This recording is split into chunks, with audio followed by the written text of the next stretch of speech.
Amravati MIDC मध्ये oil रिफायनरीला भीषण आग लागली। अमरावती बडनेरा मार्गावरच्या जुन्या एमआयडीसी मध्ये ही आगीची घटना घडली। एमआयडीसीतल्या राम इंडस्ट्रीज या ऑइल रिफायनरीमध्ये ही आग लागली। पहाटे 6च्या सुमारास कंपनीला आग लागली। त्यानंतर आगीने संपूर्ण कंपनीला विळख्यात घेतलं।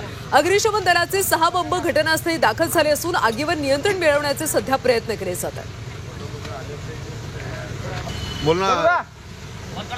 आपले प्रतिनिधी अनिरुद्ध दवाळे त्यांच्याकडून सविस्तर माहिती घेऊया। अनिरुद्ध, आग नेमकी कशामुळे लागली आणि सध्याची परिस्थिती काय आहे?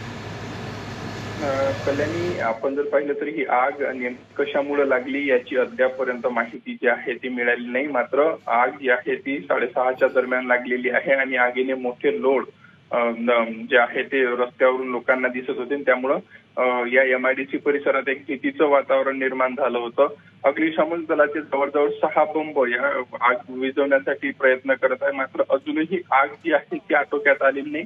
त्यामुळे एमआयडीसी परिसरात मोठ्या प्रमाणात या रिफायनरीचं नुकसान झालेलं आहे। पोलीस असतील किंवा अग्निशमन दलाचे जे कर्मचारी अधिकारी आहेत हे मोठ्या प्रमाणात त्या ठिकाणी दाखल झालेले आहे आणि आता आग विझवण्याचं जे आहे ते प्रयत्न सुरू आहे। मात्र आग नेमकी कशामुळे लागली याचं अद्यापही कारण कळलेलं नाही।